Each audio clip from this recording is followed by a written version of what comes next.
कर्तावे स्तोत्रम। प्रभु यीशु मसीह के मीठे और मधुर नाम में आप सबों को मेरा सलाम। मैं विश्वास करता हूँ आप सब लोग स्वस्थ हैं, सुरक्षित हैं और वचन को सुनने के लिए इस समय तैयार हैं। हालेलुया। कई बार हम प्रभु के वचनों को जब सुनने बैठते हैं तो शत्रु हमारे ध्यान को बरगलाने की कोशिश करता है, विचलित करने की कोशिश करता है, वो हमारे ध्यान को भटकाने की कोशिश करता है।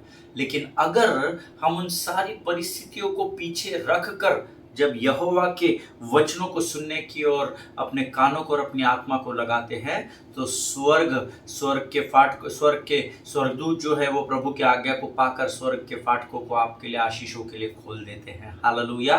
क्योंकि वचन कहता है परमेश्वर ने अपने नाम से भी अधिक महत्व परमेश्वर के वचन को दिया है। हालेलुया, आमीन। प्रियो, वचन अनमोल है।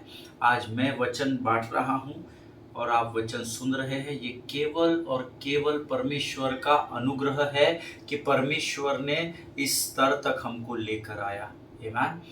हम संसार में भटक रहे थे, हम अंधकार में पड़े हुए थे, हम पापों में पड़े हुए थे, परंतु परमेश्वर ने अपने इकलौते पुत्र को हमारे लिए दिया और हमें चुना ताकि हम उद्धार के जीवन को जी सके। हालेलुया। मैं प्रभु का धन्यवाद देता हूँ। कल जो वचन हमने अध्ययन किए थे आप सब जानते हैं। हम जिस विषय में सीख रहे हैं वो विषय है how to move from good to best. How to move from good to best, उत्तम से सर्वोत्तम की ओर कैसे बढ़े। हालेलुया।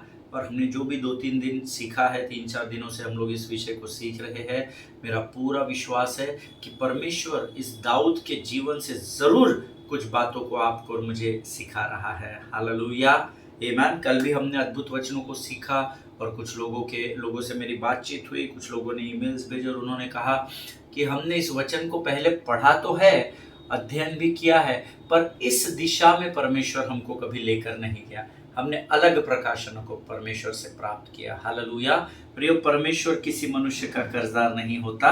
जब आप अपने आप को उसको सौंपते हैं वो आपको अद्भुत बातों से भरता है। हालेलुया। आज फिर एक बार स्वर्ग के परमेश्वर की आत्मा मेरे और आपके बीच में है, ऐसा मैं विश्वास करता हूँ। और इससे पहले कि हम वचनों की ओर बढ़े, क्यों ना कुछ वचनों को पढ़कर हम परमेश्वर का आदर करें, उसका गुणानुवाद करें। आज हमने पढ़ने के लिए जो वचन चुने हैं वो पाए जाते हैं भजन संहिता 31 और उसके 1 से लेकर 8 वचनों को हम पढ़ेंगे। The book of Psalms chapter 31 verses 1 to 8। भजन संहिता उसका 31 अध्याय उसके 1 से 8 वचन। हे यहोवा, मेरा भरोसा तुझ पर है, मुझे कभी लज्जित होना न पड़े। तू अपने धर्मी होने के कारण मुझे छुड़ा ले।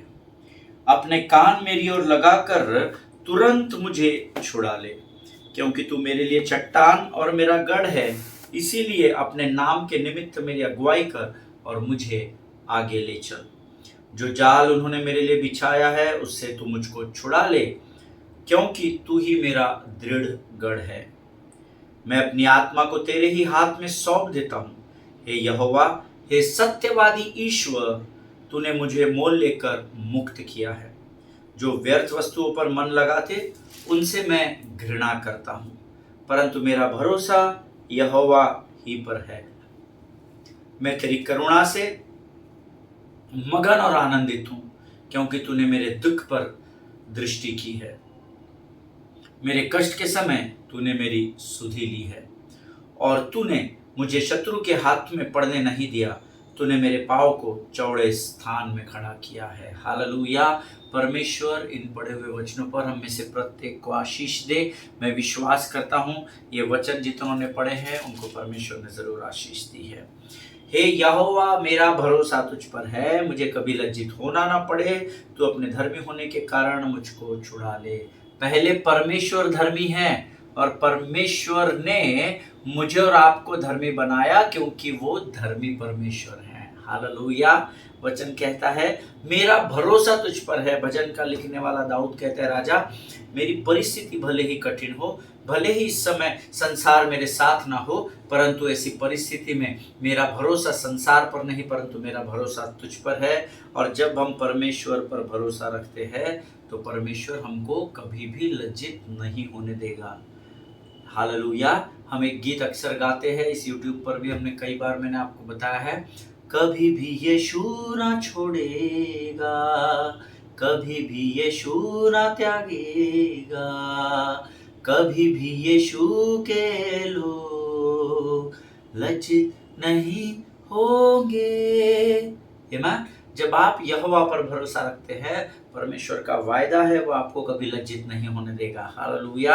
अपने कान मेरी ओर लगाकर तुरंत मुझे छुड़ा ले। हालेलुया। कई बार हमारी ये प्रार्थना होती है, प्रभु मैं इस तकलीफ से होकर गुजर रहा हूँ, अब लोग भी मेरी सहायता नहीं कर रहे, धन भी मेरे पास नहीं है और मैं मायूस हूँ, निराश हूँ, मेरे सारे रास्ते बंद हो गए। प्रभु अब मेरी प्रार्थना की ओर कान लगा राजा और तुरंत मुझको इसमें से छुड़ा ले। अब मैं इस परिस्थिति को सहन नहीं कर सकता। देखिए, दाऊद मेरे और आपके जैसा ही व्यक्ति था। वो भी इस समय में जब उसने इस भजन को लिखा, वो ऐसी किसी परिस्थिति में जरूर होगा जो उसके सहने से बाहर हो गई होगी, इसलिए वो गिड़गिड़ा कर प्रभु से प्रार्थना कर रहा है, अपने कान मेरी ओर लगाकर तुरंत मुझे छुड़ा ले। कई बार हमारी भी ऐसी ही प्रार्थना, प्रभु तुरंत अब सहन नहीं होता, लेकिन परमेश्वर का समय सटीक समय होता है। हालेलुया। आमीन। क्योंकि तू मेरे लिए चट्टान और मेरा गढ़ है, इसलिए अपने नाम के निमित्त मेरी अगुवाई कर और मुझे आगे ले चल। हालेलुया। परमेश्वर के सेवक पास्टर ब्रदर कैमरॉन का एक बहुत अच्छा, कैमरॉन मंडिस का एक बहुत अच्छा गीत है जो हमने शुरुआत के समय में बहुत हमने उस गीत को गाया, आज भी हम गाते हैं। मेरे बहुत अच्छे मित्र हैं और बहुत अच्छे संबंध है मेरे उनसे, और उनका एक गीत है, ले चल मुझे, ले चल मुझे, तू है जहां, ले चल मुझे। आमीन। परमेश्वर को दाऊद इसलिए कहता है कि मुझे आगे की ओर लेकर चल, क्योंकि देखिए, जहां पर परमेश्वर होगा ना वहां पर विपत्ति नहीं आएगी, जहां पर परमेश्वर होगा वहां बीमारी नहीं आएगी, जहां पर परमेश्वर होगा वहां कठिनाइयां नहीं आएगी। तो इसीलिए दाऊद ऐसी भयंकर परिस्थिति से होकर गुजर रहा है कि वो कहता है, प्रभु तू ही मेरी चट्टान है, तू ही मेरा गढ़ है, इसीलिए अपने नाम के निमित्त जो सारे नामों में ऊंचा है, प्रभु तू मेरी अगुवाई कर और मुझे आगे की ओर, अर्थात तेरे जीवन की ओर, जहां पर तू है उस ओर लेकर चल। हालेलुया। जो जाल उन्होंने मेरे लिए बिछाया उससे तू मुझको छुड़ा ले, क्योंकि तू ही मेरा दृढ़ गढ़ है। इसका मतलब है, या तो दाऊद उस जाल में फंसने जा रहा है या तो फंस चुका है। आज शायद आप गरीबी के, कंगालपन के, निर्धनता के, बीमारी के, मानसिकता के, पता नहीं आप शायद किस जाल की ओर बढ़ रहे हैं और आपको पता है आप उस ओर बढ़ रहे हैं, या तो फिर शायद आप उसमें फंस चुके हैं। लेकिन भजन का लिखने वाला कहता है, प्रभु तू मुझे छुड़ा ले, क्योंकि मेरा दृढ़ गढ़ तो तू ही है। हालेलुया। आगे 5वां वचन कहता है, मैं अपनी आत्मा को तेरे ही हाथ में सौंप देता हूँ, हे यहोवा, हे सत्यवादी ईश्वर, तूने मुझे मोल लेकर मुक्त कर दिया है। हालेलुया। परमेश्वर ने अपने पुत्र के दाम को देकर हम सबों को उससे छुड़ा लिया है। Hallelujah. Now this is our responsibility, क्योंकि परमेश्वर ने हमें मुक्त किया है तो हमें बंधनों में वापस जाने की जरूरत नहीं है। बहुत बड़ा रैंसम गॉड प्रभु ने दिया है, बहुत बड़ी कीमत प्रभु ने चुकाई है, अपने इकलौते पुत्र को कलवरी पर दे दिया, और सिर्फ उसकी मृत्यु नहीं हुई पर दर्दनाक मृत्यु को उस निष्कलंक मेमने ने मेरे और आपके लिए सहा है। जब उसके पसली में बर्छा मारा गया तो वचन कहता है, लहू के साथ पानी की बूंदें भी निकली। इसका अर्थ है कि लहू का आखिरी कतरा तक मेरे परमेश्वर ने हमारे लिए दे दिया है। उसके उस बलिदान को धर्मियों को समझना बहुत जरूरी है। हालेलुया। हम कलवरी की कथा को बड़े आसानी से ले लेते हैं, हाँ प्रभु ने हमारे लिए, नहीं, कभी अपने आप को उस कलवरी पर रख कर देखिए, क्या आप उस दर्द को सहन कर सकते जो परमेश्वर पिता ने के पुत्र, इकलौते पुत्र, हमारे उद्धार करता और परमेश्वर यीशु ने हमारे लिए सहा। अगर मैं होता तो मैं नहीं सहन कर सकता। हालेलुया। प्रभु के क्रूस की उस मृत्यु के इंपॉर्टेंस को समझना बहुत जरूरी है। हालेलुया। जो व्यर्थ वस्तुओं पर मन लगाते हैं उनसे मैं घृणा करता हूं, परंतु मेरा भरोसा यहोवा ही पर है। आपका भरोसा किस पर है? व्यर्थ वस्तुओं पर भरोसा रखते, धन, जमीन, जायदाद, जुरू, है ना, परिवार, लोग, मित्र, दोस्त, कलीग्स, अधिकारी, है ना, क्या आपका भरोसा इन पर है जो नाश हो जाएंगे, या आपका भरोसा यहोवा पर है जो कभी भी नाश नहीं होगा। हालेलुया। तो संसार की वस्तुएं, संसार की सुख सुविधाएं नाशमान है। जैसे मैं और आप एक दिन इस पृथ्वी को छोड़कर प्राण त्याग देंगे, वैसे ये वस्तुएं भी यही समाप्त हो जाएगी। लेकिन अगर आपका भरोसा यहोवा पर है तो आप सियोन में जरूर प्रवेश करेंगे। हालेलुया, आमीन।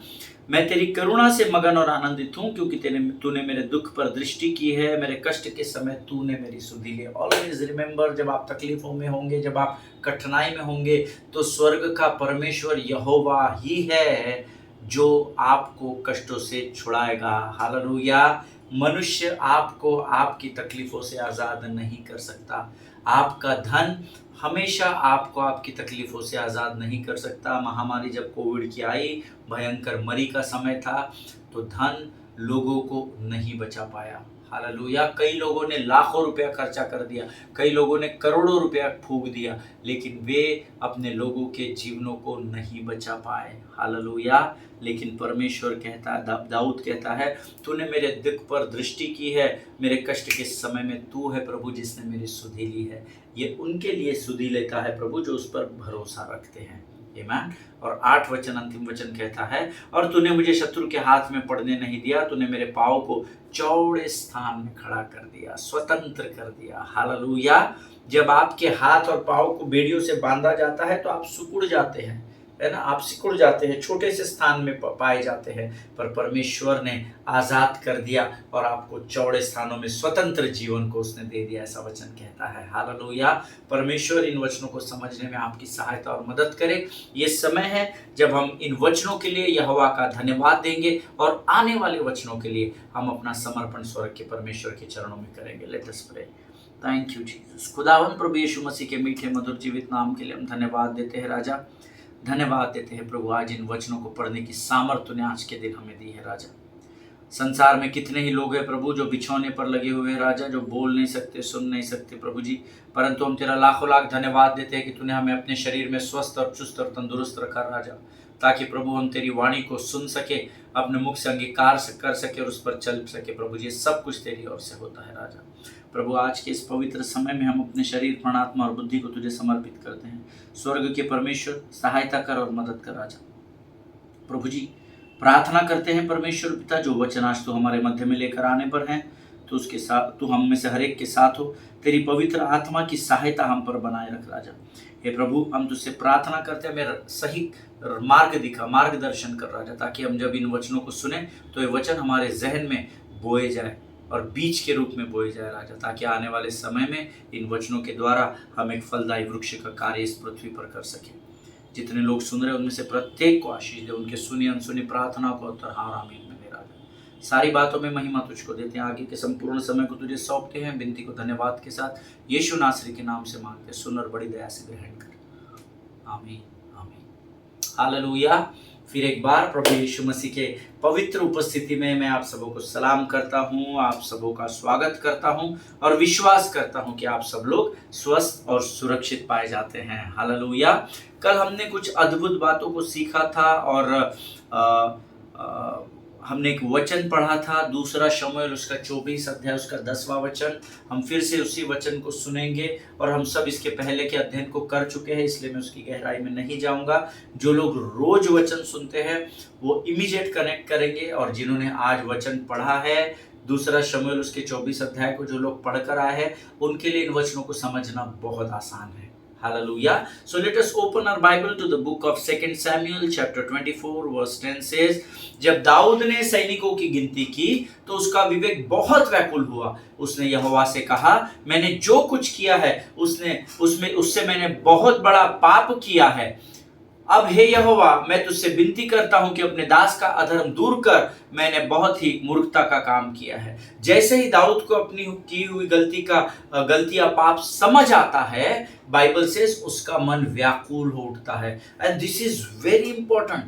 Many times we do sin in our lives, amen. कई बार हमारे जीवनों में हम पाप को कर देते हैं, लेकिन जब आपसे पाप या गुनाह या गलतियां हो जाती है तो उसको समझना बहुत जरूरी है, उसको निग्लेक्ट नहीं करना, उसको अवॉइड नहीं करना, चलता है नहीं, प्रभु के राज्य में नहीं चलता है, आमेन।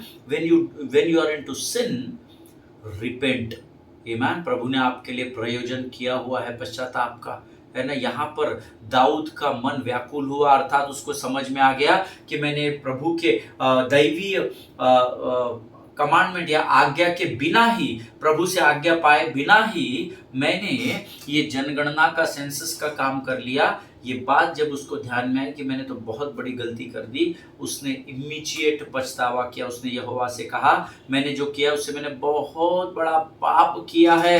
अब हे यहोवा, मैं तुझसे विनती करता हूं कि तू अपने दास का अधर्म दूर कर, मैंने बहुत ही मूर्खतापूर्ण काम किया है। हालेलुया।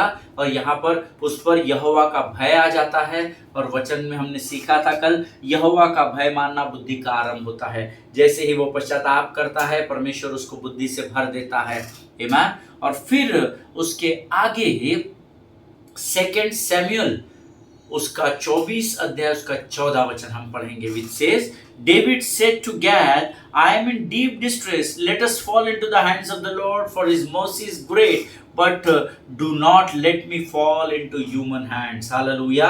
हमने 12 और 13 में पढ़ा था कि यहोवा परमेश्वर ने उसको 3 चॉइसेस दी थी, कौन बनेगा करोड़पति के समान, पर उसमें ABCD होता है, इसमें ABC था कि या तो 7 वर्ष तेरे राज्य में, क्योंकि तूने पाप किया है तो 7 वर्ष तेरे राज्य में अकाल पड़ेगा, या तो 3 महीने लगातार तेरे शत्रु तेरा पीछा करेंगे, या तो फिर 3 दिन की मरी में तेरे देश में फैलाऊंगा। हालेलुया।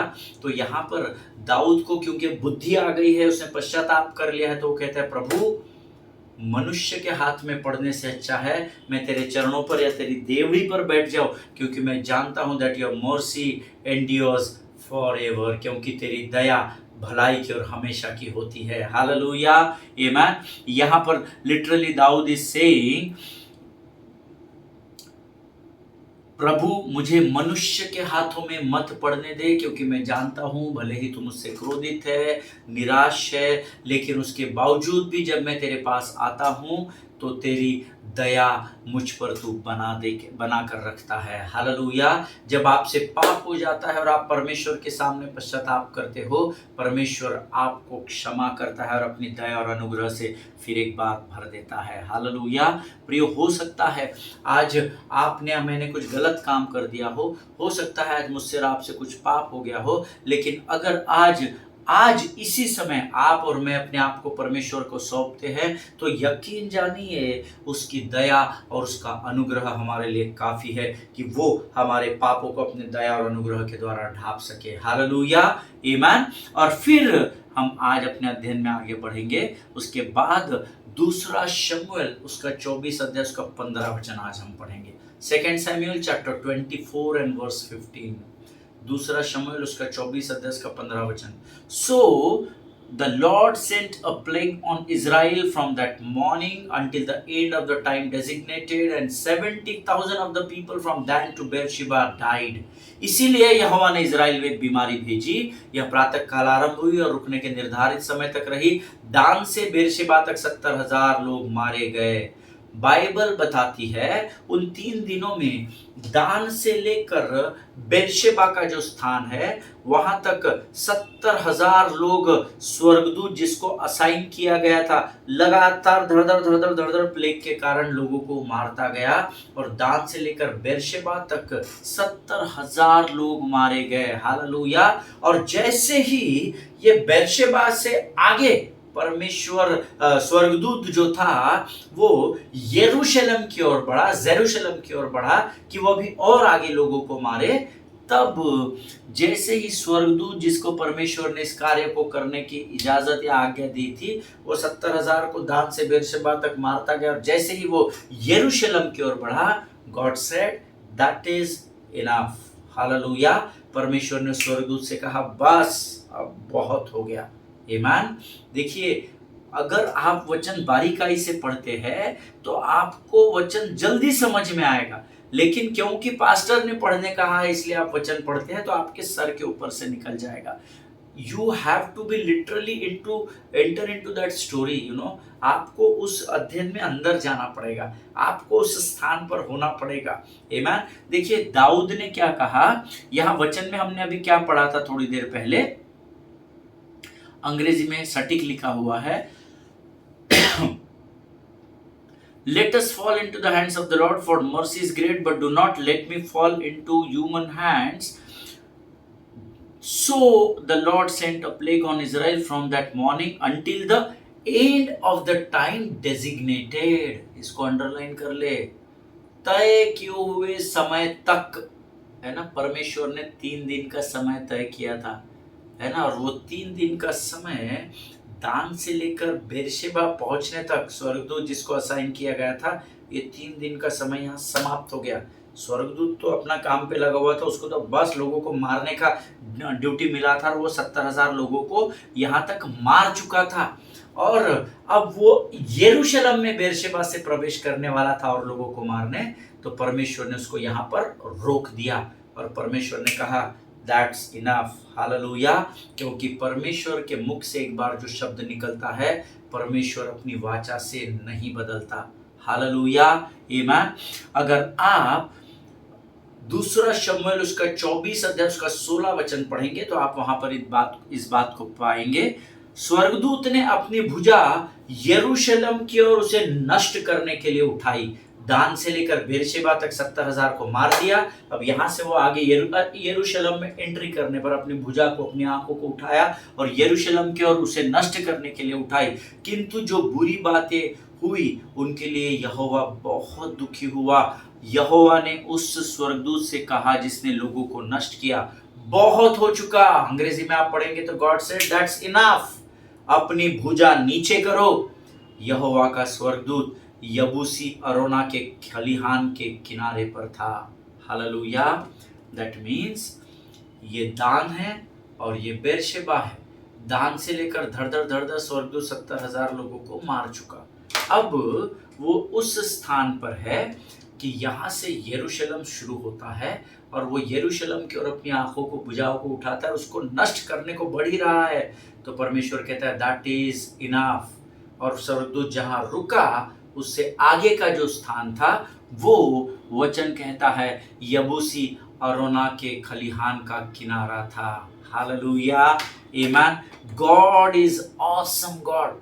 उसके कल्पनाओं को, उसकी योजनाओं को मनुष्य हर बात को जान सके ये जरूरी नहीं है, हालेलुया। क्या परफेक्ट प्लॉटिंग और प्लानिंग परमेश्वर ने किया था इस अद्भुत कार्य के लिए कि बेरशेबा पर उसने उसको 3 दिन समाप्त हो गए, 72 hours finish, and God said that is enough, अब खत्म, अब आगे तू कुछ नहीं करेगा। और जिस स्थान पर वो था वहां पर अरोना जो यबूसी था उसका खेत था, उसके किनारे पर ही था, और यहाँ से यरूशलेम स्टार्ट होने वाला था, हालेलुया। जो 3 दिन की मरी का फैलना सारे देश में फैला हुआ था, उसको परमेश्वर ने रोक दिया। God said that is enough, अब ये बहुत हो गया, आमीन। अब बाइबल में कहीं पर भी ये लिखा नहीं है कि 3 दिन पूरे हो चुके थे या नहीं हो चुके थे, ठीक है। सो जो 3 दिन का मरी का फैलना सारे देश को समाप्त कर सकता था, सारे इजराइल में मरी को ला सकता था, उसको, क्योंकि परमेश्वर ने ऐसे ही कहा था। अगर आप वचन ध्यान से पढ़ेंगे 3 दिन तेरे देश में मरी फैलेगी। So I am not very much sure कि 3 दिन यहाँ पर बेरशेबा में खत्म हो गए या नहीं हो गए, पर ये मेरा अध्ययन कहता है क्योंकि परमेश्वर अपने वायदे का पक्का परमेश्वर है और वो अपनी वाचा से बदलता नहीं है। तो मेरा ऐसा मानना है कि 3 दिन शायद बेरशेबा पर समाप्त हो चुके थे या होने वाले थे, क्योंकि होने वाले होंगे, क्योंकि दोनों तरफ से मैं सोच रहा हूँ, इसलिए क्योंकि अगर खत्म हो गए रहते तो परमेश्वर का वचन तो था कि 3 दिन में पूरे देश को खत्म करूंगा, करेक्ट, पूरे देश में मरी फैलाऊंगा, तो यरूशलेम तो पहुंचा ही नहीं।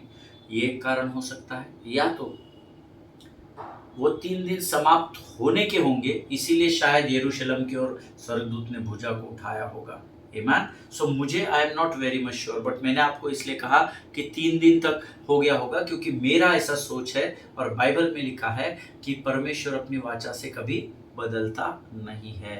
Hallelujah. But the important part is not that whether 3 days are finished or not. The important sentence in this verse 2 Samuel chapter 24 verse 16 is रुक जा, अब बहुत हो चुका, इट्स इनफ, दैट्स इनफ, ऐसा परमेश्वर ने स्वर्गदूत को बोला। अब that's enough, what does that mean exactly? तो रुकने के लिए कहा, इसका अर्थ क्या है पास्टर जी? ये आपका प्रश्न हो सकता है क्योंकि मेरा भी प्रश्न था प्रभु को। Hallelujah. So when I was meditating upon this verse, God said that's enough. What does that mean? So the spirit of the Lord thought me or told me or explained me, no matter how bad it could be or how bad it should be, but all it takes is one word from the omnipotent, omnipresent, sovereign God to intervene and to say that is enough. Hallelujah. इसका अर्थ है कि आपके जीवन में शत्रु ने कितना उथल पुथल पहले मचा दिया या कितनी उथल पुथल आगे मचाने वाला है और आपको बर्बाद करने वाला है, ये बहुत सही है। शत्रु आपके जीवन में नुकसान को ही करता है। सो कितना उसने कर दिया और कितना वो आगे करने वाला है, जिस मार्ग से आप होकर गुजर रहे हैं, वो अलग बात है। बट उस परिस्थिति में जो नुकसान हो चुका है और जो नुकसान होने वाला है, उस परिस्थिति में सर्वव्यापी, सर्वज्ञानी, सर्वोच्च परमेश्वर का एक शब्द, दैट इज इनफ, ये मेरे और आपके जीवन के लिए आशीष का द्वार खोल देता है। हालेलुया। यहां पर जो 3 दिन 70,000 लोगों की मरी फैली रही, परमेश्वर ने एक शब्द बोला, दैट्स इनफ, बहुत हो चुका, और वो मरी वहीं पर फैल गई, वहीं पर रुक गई। अगर आज आपके जीवन में आप ऐसी किसी भी मरी का सामना कर रहे हैं, शारीरिक, मानसिक, बौद्धिक, आत्मिक, मानसिक, किसी भी प्रकार का, आर्थिक रूप से भी अगर आप मरी में बढ़ रहे हैं या आप अभी तक बहुत पीछे नुकसान उठा चुके हैं और आगे भी शत्रु आपको नुकसान की ओर लेकर बढ़ रहा है, जब आप प्रार्थना करेंगे, जब आप पश्चाताप करेंगे, जब आप परमेश्वर से क्षमा मांग लेंगे, परमेश्वर इंटरवेन करेगा, मध्यस्थी करेगा और वो शत्रु से कहेगा दैट्स इनफ। और हम सब जानते हैं कि लूसीफर परमेश्वर यीशु मसीह के नाम से इतना घबराता है तो उसकी वाणी को सुनकर कितना घबराएगा। हालेलुया, आमेन। हमेशा ध्यान में रखिए, when God intervenes and when he says that is enough, that means that is enough. Hallelujah. जिनके सुनने के कान हो वो सुन ले। आज आपकी परिस्थितियों से आपको घबराने की, गिव अप करने की जरूरत नहीं। Allow God to intervene into your life situation. Amen. परमेश्वर को आपके जीवन की उस परिस्थिति में आने की अनुमति दीजिए। अलाउ हिम टू इंटरवेन, उसको मध्यस्थी करने का मौका दीजिए। और जब हम यहाँ से आगे की ओर देखते हैं, तब हम अपने अध्ययन की शुरुआत में पढ़े गए वचनों पर आ जाते हैं, जो पाए जाते हैं 2 शमूएल उसका 24 अध्याय उसके 18 से लेकर 25 वचन। हालेलुया। कितने लोगों को स्मरण है पता नहीं, परंतु हमने जब इस अध्ययन को how to move from good to best, इसको जब हमने शुरू किया था तो मैंने आपसे कहा था कि हम 2 शमूएल उसके 24 अध्याय उसके 18 से 25 वचन पढ़ेंगे, जिसको हमने पढ़ा भी था। आमीन। अभी हम अध्ययन की ओर बढ़ रहे हैं। हालेलुया। ये इतने दिनों तक, पिछले 5-6 दिनों से हम लोग उस बेस को स्ट्रॉन्ग कर रहे थे ताकि हम इस पूरी बातों को समझ सके। हालेलुया। आज अभी तक हमने 11 वचनों से 16 वचनों तक अध्ययन किया है। आमीन। And now we are going to the deeper study.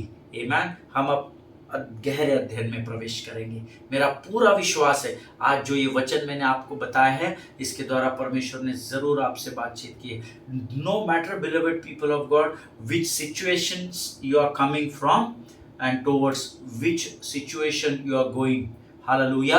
आप कितनी कठिनाइयों से होकर आए हैं और उससे भी शायद अधिक कठिनाइयों का सामना आप आगे करने जा रहे हो, बट जैसे यहाँ पर उसने स्वर्गदूत से परमेश्वर यहोवा ने कहा दैट्स इनफ, अब बहुत हो चुका और वो मरी रुक गई, उसी प्रकार से जब परमेश्वर आपके जीवन में इंटरवेन करेगा, तब आप परमेश्वर कहेगा दैट्स इनफ और वो कार्य वहीं रुक जाएगा। हालेलुया। परमेश्वर इन बातों को समझने में आपकी सहायता, आपकी मदद करे। आज हम यहाँ पर समाप्त करेंगे। कल हम इससे आगे के वचनों की ओर हमारे एक्चुअल अध्ययन के विषय में बढ़ेंगे। दूसरा शमूएल 24 अध्याय 18 से 25 वचन। मैं आपसे फिर इस अध्ययन को समाप्त करते समय विनती करूंगा, कल जब आप आए तो आप 24 अध्याय को पूरा पढ़कर आना। आमीन। 24 अध्याय को पूरा पढ़ना, आपको परमेश्वर बड़ी आशीष देगा। आप इस पूरी स्टोरी को समझ जाएंगे प्रभु के लोगों।